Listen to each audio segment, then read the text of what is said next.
So, welcome to our DS Talks. Today we have in our guest Mr. Vishal Bharti sir, Yes. who is a famous English tutor of Azamgarh, and he has been playing chess in his life, and he has played at various levels in India. So we will have conversation with him in this show.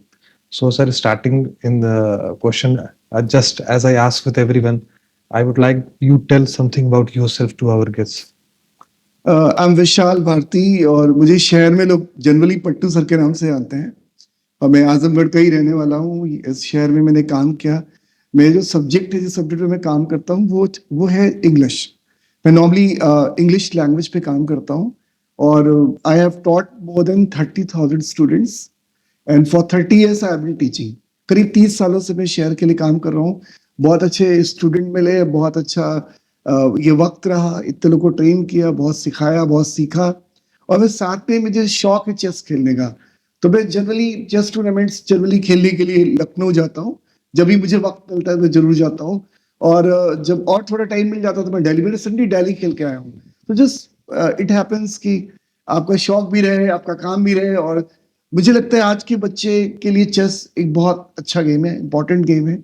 और अगर talent है तो आप आगे बढ़ोगे, आपको कोई रोक नहीं सकता। शुरुआत करते हैं आपके इंग्लिश एक्सपीरियंस से। जैसे कि आजमगढ़ एक सेमी अर्बन एरिया है जहाँ पे इस लैंग्वेज को, इस एक्सेंट को सीखना बहुत मुश्किल काम है। यहाँ पे मैक्सिमम लोग की लैंग्वेज अवधी लैंग्वेज है, which they are unable to adapt easily the accent of English language. So how you teach this to your students? See very easy. मैं कुछ नए टेक्नोलॉजीज का यूज करता हूँ, इमिटेशन प्रोसेस का यूज करता हूँ। कि देखिए, आप किसी भी जगह पे बिलोंग करते हैं डजंट मीन कि आप नहीं कर सकते हैं। मतलब ज्योग्राफिकल रिस्ट्रिक्शन इतने होते नहीं लाइफ में जितना हम मेंशन करते हैं। तो मेरा एक्सपीरियंस रहा कि अगर मैं उनको ट्रेन करूं ठीक से, जो भी मुझे आता है, तो जरूर हो जाता है, वो हुआ है। और मैं बहुत प्राउड के साथ बताना चाहूंगा कि आजमगढ़ के मेरे स्टूडेंट और भी स्टूडेंट होंगे, कम मिनिमम 25 to 30 स्टूडेंट्स होंगे जो इंडिया की टॉप रीडिंग चैनल्स में काम करते हैं।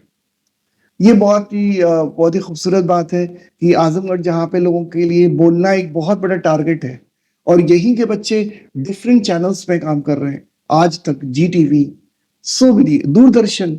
तो मुझे लगता है कि मुझे नहीं लगा कभी कि ज्योग्राफिकल रिस्ट्रिक्शन इतनी ज्यादा आएगी। आजकल हम लोग देखते हैं एक डिबेट चलती है that we should use our vernacular language, we should use Hindi, we should use Marathi. So in this changing era where technology is getting advanced so much important is English for students? Is really very important. Like if I need to be professional in 2025, अगर मैं professional होना चाहता हूँ और मैं अपने काम को थोड़ा एक्सपेंड करना चाहता हूँ और मैं चाहता हूँ कि इंटरनेशनली मुझसे लोग जुड़े, तो I have to learn English. Like आप इंडिया में भी हर जगह हिंदी में नहीं बात कर सकते। Like if you go to southern part of the country, like you have to take a seminar at Bengaluru और maybe Chennai, so Hindi नहीं हो सकता। I am proud of Hindi, I speak Hindi, बोलते हैं, प्राउड है, गर्व है, भोजपुरी पे गर्व है बोलते हैं, लेकिन हम उसको प्रोफेशनली डील नहीं कर पाएंगे अभी। अभी बहुत वक्त है।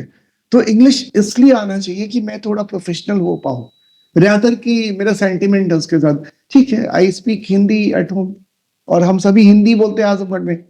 लेकिन मुझे जो लगा कि अगर एक बच्चा को ये लैंग्वेज नहीं आता तो उसको बहुत बैरियर आता है।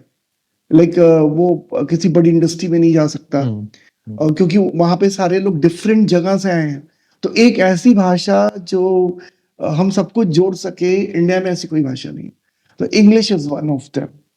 बाकी हिंदी मैं बहुत पसंद करता हूँ। जैसे आपने भी कहा कि ऐसी कोई लैंग्वेज भाषा नहीं है जो हम सबको जोड़ सके, तो कहीं ऐसा नहीं लगता कि पहले हिंदी ऐसी भाषा रही होगी जिसको चेंज कर दिया गया इंग्लिश पैटर्न में? हम लोग आज सब लोग इंग्लिश को बोलना चाहते हैं, तो कहीं ना कहीं ये इसका इम्पैक्ट किस एरा से आया होगा कि हिंदी से हम लोग इंग्लिश पे स्विच ओवर कर गए हैं?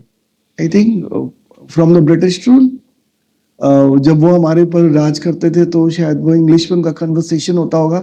और हम उन्हें समझा पाए या उनकी बात समझ पाए, तो मुझे लगता है सबसे ज्यादा इंग्लिश की जरूरत तभी पड़ी होगी मुझे, जो मेरा जो अपना कॉन्सेप्ट है। दूसरा, आपको जान के बहुत हैरानी होगी, जो ट्रांसलेशन मेथड है जो हमारे हिंदी के बच्चों को पढ़ाया जाता है कि हिंदी टू इंग्लिश या इंग्लिश टू हिंदी, इसकी शुरुआत हुई वर्ल्ड वॉर सेकेंड में, और इसको कहा गया जीटीएम, ग्रामर ट्रांसलेशन मेथड, क्योंकि दो सेनाएं हैं, डिफरेंट कंट्रीज की हैं, एक दूसरे की बात समझ नहीं पा रहे हैं, तो उस समय ये प्रोसेस आया, जिसको आज हमें लगता है कि ये बहुत ही छोटा प्रोसेस है या बड़ा पुराना प्रोसेस है। एक्चुअली ये it is origin from second world war. तो हमें तो लैंग्वेज का एक ही पर्पस होता है कि मैं आपको समझ पाऊं, आप मुझे समझ पाए, और कुछ नहीं होता है। लाइक अगर मुझे डील करना है साउथ के साथ, तो या तो मैं मलयालम तेलुगु सीखूं, या तो मैं इंग्लिश में वो फिर भोजपुरी या हिंदी सीखे। तो हम लोगों को कितनी सारी भाषाएं सीखनी पड़ेगी। दैट्स वाई इसका जो प्रैक्टिकल व्यू, जो प्रैग्मेटिक एस्पेक्ट है, वो ये है कि हमें थोड़ी सी इंग्लिश आनी चाहिए। बाकी आप हिंदी बोलिए, कोई प्रॉब्लम नहीं है हिंदी में, you can speak Hindi. Hindi is our mother tongue and I love it. एक चीज होती है कि लैंग्वेज हमारे कल्चर को भी रिप्रेजेंट करता है। जैसा ब्रिटिशर्स ने इंग्लिश को यहाँ पे इंट्रोड्यूस किया, उस लैंग्वेज को, कि आपस पे कॉन्वर्सेशन इजीली हम कम्युनिकेट कर सके, बट ऐसा भी तो लगता है कि इंग्लिश के आने की वजह से, इस कल्चर के डेवलप होने की वजह से हम अपने रूट्स को भूल रहे हैं। I don't think so, because see, आप जिस जगह पे रहते हैं, आप अपने देखिए तो हमारे घरों में इंग्लिश नहीं है। इंग्लिश हमारे ऑफिस में है, इंग्लिश हमारे स्कूल में है।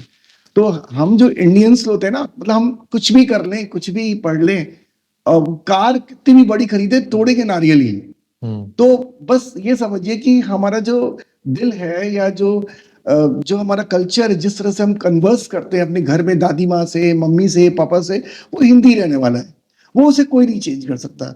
लेकिन आपका बच्चा या मेरा बच्चा प्रोफेशनल हो और वो इंटरनेशनल लेवल पे डील कर सके, सो दैट्स व्हाई हमें इंग्लिश आनी चाहिए। That's why English is required. That's why important. तो आपका इतना लंबा ड्यूरेशन रहा है इंग्लिश टीचिंग का, आपके मेंटोर कौन रहे जिससे आपको इंस्पिरेशन मिली कि मुझे ये इंग्लिश सीखनी है, मुझे इसमें आगे अपना कैरियर बढ़ाना है? तो आपकी लाइफ में मेंटर कौन थे? It's been a big question for me because मैंने ज्यादा हिस्सा सीखा है from my father. My father was not a teacher. वो टीचर नहीं थे। तो he died very early, but actually he used to talk to me in English. वो बहुत impressive थे इंग्लिश बोलने में। तो मुझे लगता था कि I have to answer this man. Okay. और इसके लिए मेरे को अंदर से था। और ऐसे one of my teacher at Wesley Inter College, Mr. Rajan Patrick Ram, he was Christian and he was a very good teacher of English. तो उनसे मुझे मोटिवेशन मिली। और ग्रेजुएशन में आके हमारे टीचर थे डॉक्टर सलमान सुल्तान साहब, वो बड़ी अच्छी इंग्लिश बोलते थे। तो वो बहुत मुझे फैसिनेट करते थे कि मुझे भी ऐसा बोलना चाहिए। तो मेरे डेवलपमेंट में बहुत सारे टीचर्स का हाथ है। और आई थिंक बहुत सारे लोग अलग अलग पड़ाव पे मिले जिनसे मैंने सीखा।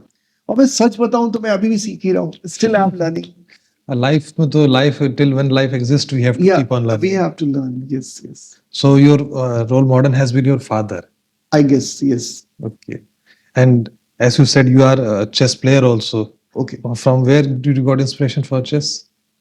From my locality, because शुरू में हमारे मोहल्ले में बहुत ज्यादा चेस होती थी।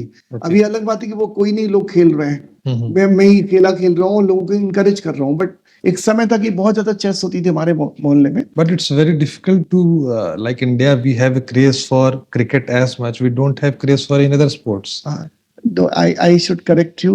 अभी इंडिया के पास बहुत ज्यादा प्लेयर हैं चेस के, और अच्छे प्लेयर हैं। Miss We have chess players. Yes. But the craze, the youth watching the matches of chess, yes. as the viewability of goes of the cricket, it doesn't goes for the chess and any other sports. Not equally, but chess का अपना fan following है।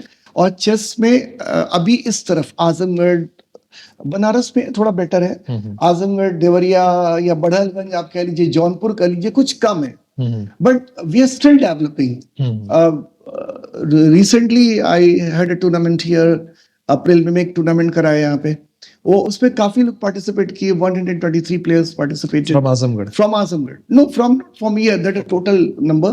But around 50 participated from year, और ये number बढ़ता जा रहा है। अभी मेरे पास लोग खुद आ रहे हैं कि भाई मुझे चेस सीखनी है, क्योंकि चेस बहुत ही प्रोफेशनल गेम है, बहुत अच्छा गेम है, आप बहुत कुछ कर सकते हैं इसके अंदर।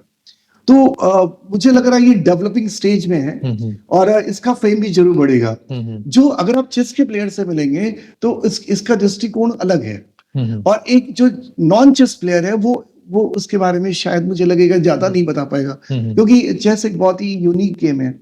और इसके जो जैसे लाइक सी मैं आज एक अच्छे एज में हूँ, तो मेरी लाइफ में पढ़ाने से एनर्जी नहीं मिलती मुझे। पढ़ाना इज माई पैशन, कि मैं पढ़ा दिया 5-6 घंटे, 8 घंटे, 10 घंटे, मैं 12 घंटे आज भी काम करता हूँ, लेकिन मुझे वो 1 घंटे जो चेस खेलने हैं ना, मैं स्टिल आई एम प्लेइंग। मैं ऑनलाइन भी खेलता हूँ, ऑफलाइन भी खेलता हूँ। ऑफलाइन में पढ़ा रहा हूँ बच्चों को, ऑनलाइन खेल रहा हूँ। जब मुझे खेलना होता है then I go to Lucknow. Lucknow is my favourite place, पे वहीं पे खेलना पसंद करता हूँ। तो एक्चुअली होता क्या है कि इससे मुझे ऊर्जा मिलती है, मैं और यंग महसूस करता हूँ, मैं स्टिल स्पोर्टिव हूँ, मैं स्पोर्ट में हूँ, राइट। तो मुझे नहीं लगा कभी कि ये कुछ नुकसान कर रहा है, ये सिर्फ फायदा पहुंचाता है, और चेस से बड़ा विजन बड़ा हो जाता है। It gives mental pleasure also. Yes yes, It's build mental ability. you know how also. to deal with the people. मैं एक आपको यहाँ पे टिप देना चाहूंगा, as you been associated with a very good school, deep academics, so मैं बताना चाहूंगा कि अगर बच्चा चेस खेलता है तो आप उसकी चिंता छोड़ दीजिए, वो अपनी चिंता खुद कर लेगा। Okay. यस, अब वो किसी गलत तरफ नहीं जाएगा। मतलब आपने उसके हाथ में गांडीव दे दिया, अब वो कहीं नहीं जा रहा है। मतलब इतना जबरदस्त इसका इम्पैक्ट है। चेस का बच्चा कहीं नहीं जाता। आप चेस के बच्चों को बहुत रेयर देखेंगे कि वो गलत रास्ते पे जाते हैं, क्योंकि उनको इतने जल्दी पता चल जाता है, उनमें एनालाइज करने की पावर आ जाती है, और सिर्फ एनालाइज नहीं करना, उस चीज को रोकने की पावर आ जाती है, जो जनरली हम नहीं सीख पाते जल्दी अपनी life. They develop mental strength. Very good, very good, बस got a great level they learn. Okay. Chess is not a game of pieces, Yeah. Like घोड़े हाथी का गेम नहीं है ये, इससे ज्यादा है। चेस एक गेम है प्लानिंग का, स्ट्रेटजीज का, वेट का, पेशेंस का, अटैक का, मूव ऑर्डर्स का, प्लानिंग का, it is game of everything. As a real life war. Yes, yes, you know how to deal with the things actually. Yes. Real life situations. Yes. So is our government also doing something to promote chess to the youth? Yeah, government has been doing a lot to promote chess here. Federations has to do a lot for this actually. अभी यहाँ पे थोड़ा और करना चाहिए, because अभी players independently जाके participate करके खेल रहा है। Okay. तो हमारे पास उतनी फैसिलिटीज हमें नहीं मिलती है। Something like that we have for cricket. They build stadium and indoor games. ऐसा कुछ अभी चेस के They have लिए not नहीं हुआ है। initiated. तो आई गेस करना चाहिए, ऐसी रिक्वेस्ट है मेरी। Okay. So since you have you have played in all India level also, and you have been associated with All India Chess Federation also. Not associated. Okay. Actually, All India Chess Federation regulators वो हमें बताते हैं कि कैसे क्या करना है। हम एक प्लेयर है, मेरी जो पोजीशन है वो एज ए प्लेयर है, हम इनरोल कराते हैं। हमारा enrolment under the aegis of AISF होता है, और वो फेडरेटेड जो भी टूर्नामेंट इंडिया में होते हैं उसकी जो रेगुलेटरी बॉडीज है वो AISF है। Okay. So what's your next plan to play? At which level are you playing now? I would love to play one more tournament at Open Delhi in January. And stadium actually एक open category का tournament होता है, काफी बड़ा ABC categories का tournament होता है। तो I would play in a B category, क्योंकि A लेवल जो GM वगैरह के लिए होता है, तो B लेवल में मैं खेलना चाहूंगा अगली जनवरी में। So do you plan to play at international level also? At international level? Actually हम रेटिंग के हिसाब से प्लेयर होते हैं। Okay. लाइक गुकेश GM है, विश्वनाथन आनंद GM है, हम भी प्लेयर है, लेकिन हमारी रेटिंग डाउन है, राइट। तो हम ये रेटिंग बिल्डअप कैसे होती है? ये फेडरेटिंग टूर्नामेंट खेलने से हमारे जीतने, हारने और ड्रॉ और किन से हमने खेला, उसके आधार पे उनका एक कैलकुलेशन होता है। वो रेटिंग ऑनलाइन आती है, जो कि फेडरेटेड खेलने पे हमें मिलती है। So this Gukesh ji, Vishwanath Anand ji has got GM. How कैसे कितने मैचेस प्ले करे होंगे? They played a lot of games and they passed all the norms of becoming GM. उसमें norms होते हैं, रेटिंग बहुत धीरे। Some norms which you can tell.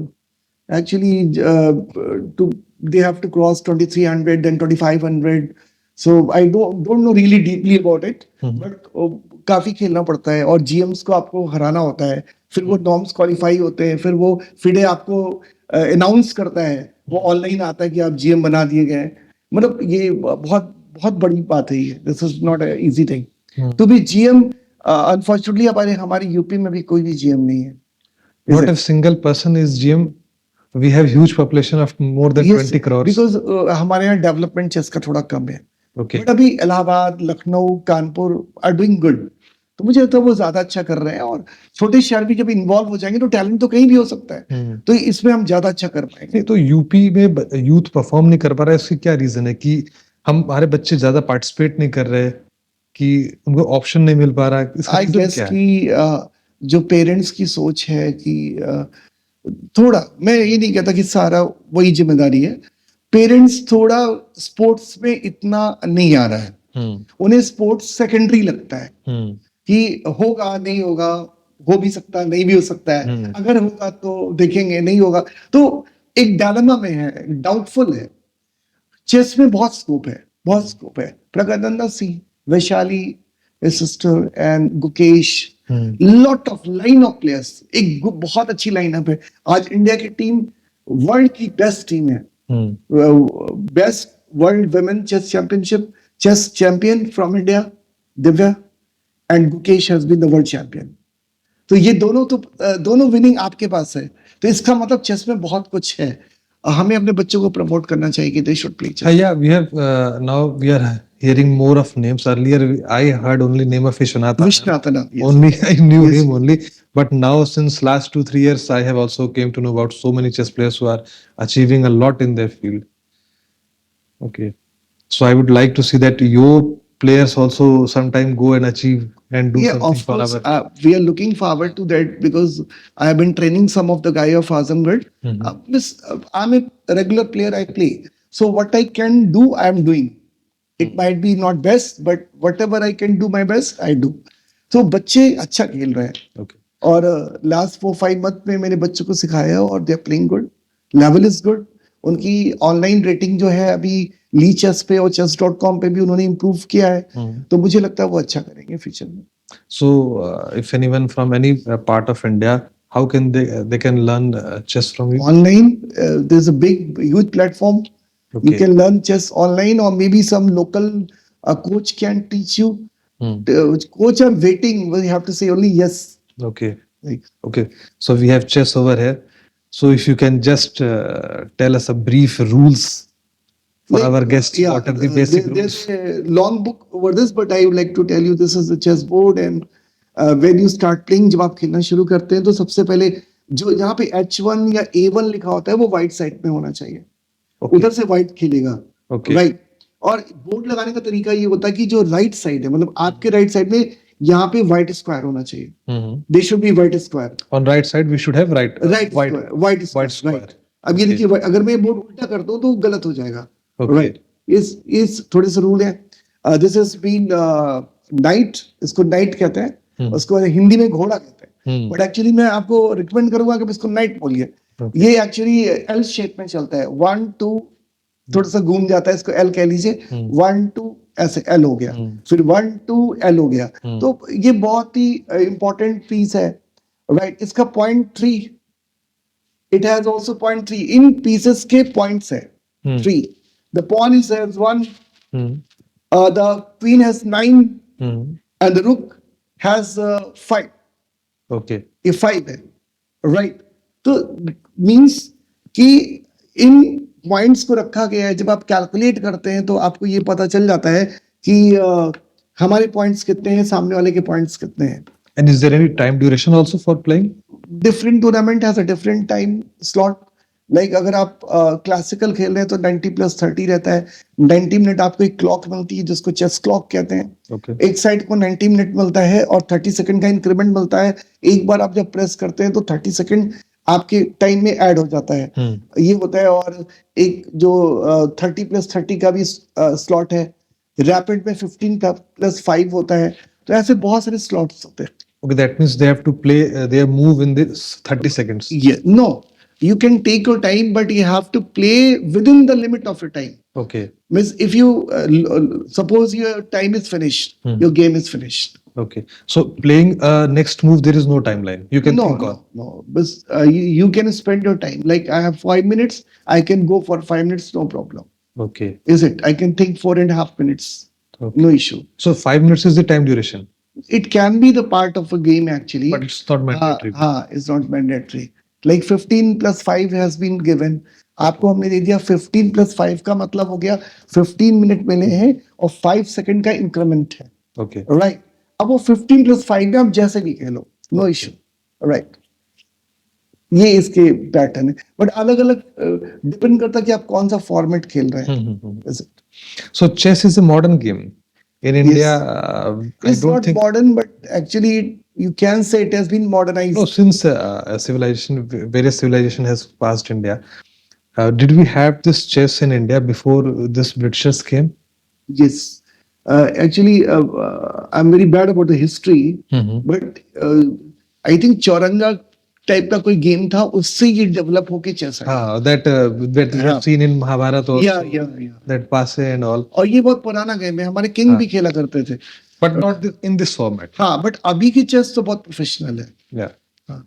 So that squares वही है. हाँ. इस पे जो गेम होता है ना वो बदल जाता है. Yes. Okay. So as your guests also know that you have been motivational speaker for a long time. Actually, I'm not that much motivating people, but actually, this is a part of my class. I motivate my students. मुझे ये लगता है कि एक छोटी सी motivation किसी की जिंदगी बदल सकती है. अगर हम किसी को कुछ भी नहीं दे सकते तो हम मोटिवेट तो कर ही सकते हैं. तो ये मुझे इसको काम नहीं लगता. This is a part of my nature. But I think that to do anything in life, we should be self-motivated. Yeah, but the story changes from story, person to yeah, person. The story varies is from required. person to person, right? So we would like to hear something from you. देखिए, मैं आपको एक जिंदगी में एक बात कहना चाहता हूँ कि आप किसी चीज में फेल हो जाएं, किसी भी चीज में फेल हो जाएं, तो आप अपने को फेलियर मत कहिए. आप एक प्रोजेक्ट में फेल हुए हैं, आप एक सब्जेक्ट में फेल हुए हैं, आप लाइफ में फेल नहीं हुए. तो देखिए, हमारे बहुत सारे स्टूडेंट बहुत डिप्रेशन में चले जाते हैं, बहुत निगेटिव सोचने लगते हैं, या हम उनको ऐसे ट्रीट करने लगते हैं कि उनसे बहुत बड़ी गलती हो गई है, राइट? तो मैं यहाँ पे फैकल्टी से भी कहना चाहता हूँ, टीचर से भी कहना चाहता हूँ, और स्कूल में आए बच्चे और बच्चों के पेरेंट्स से भी, कि अगर बच्चा किसी पर्टिकुलर सब्जेक्ट में फेल हो जाए, it doesn't mean that is a failure. वो एक प्रोजेक्ट में फेल हुआ है, वो एक सब्जेक्ट में फेल हुआ है. लेकिन हमारा जो ट्रीटमेंट होता है, जो जिस तरह से हम ट्रीट करते हैं, हमें लगता है कि वो ही फेल हो गया है. पर्सनालिटी भी फेल हुई है, एक प्रोजेक्ट, एक एफर्ट फेल हुआ है. तो इस बात को समझना बहुत जरूरी है कि आप एक सब्जेक्ट, एक एफर्ट में फेल हुए, ना कि आप फेल हुए. दोबारा फिर कोशिश करें, फिर ट्राई करें. You would have a great number और great achievement you will get, sure. ये तो सीखना चाहिए हमें. और दूसरा जो मुझे लगता है कि हम जब भी हमारे अच्छे दिन होते हैं, गुड डेज होते हैं, हमें बहुत अच्छा लगता है. We are not ready from any side की कभी बुरे भी दिन आ जाए, और कोई इंतजार नहीं करता. तो मेरा मानना है दोस्तों कि दिन कैसा भी हो, अच्छा हो या बुरा हो, बदलता जरूर है. और अगर अच्छे दिन चल रहे हैं तो आप बहुत कामली इसको गुजारें और ईश्वर की आराधना करें, लोगों की मदद करें, किसी को टॉर्चर ना करें. मैं ऐसा एडवाइस करूंगा आपको. और दूसरा, अगर आपके दिन बुरे चल रहे हैं तो वेट कीजिए, अच्छे आ जाएंगे. एफर्ट करते रहिए. और there is no such a remedy, ऐसी कोई रेमेडी नहीं है जिससे आपके सारे दिन अच्छे हों. This is impossible. ये दिन आपके हाथ में होते हैं. आप ही इस दिन को अच्छा और बुरा बना सकते हैं. और वेट कीजिए, अच्छे दिन हैं आपकी जिंदगी में. मुझे ऐसा लगता है कभी ना कभी हर जिंदगी में अच्छे दिन जरूर आते हैं, और दिन कांस्टेंट नहीं होते हैं, दिन बदलते जरूर हैं. Thank you so much. सही कहा आपने. जैसे हर अंधकार के बाद एक प्रकाश आती ही आती है, तो वैसे ही हर एक बुरे दिन के बाद अच्छे दिन आते ही आते हैं. बस होता यह है कि हमारे अंदर पेशेंस नहीं होता है. यस. उसी पेशेंस को खो के हम लोग डिप्रेशन में चले जाते हैं, डिप्रेस्ड हो जाते हैं, अलग अलग ख्यालों में चले जाते हैं, पढ़ना लिखना छोड़ देते हैं. आपने बिल्कुल सही कहा. good days always comes. It was very nice having conversation with you. Once Same again, here, same here. welcome and thank you. Thank you so much. Okay. DAH Talks, where change begins with a story.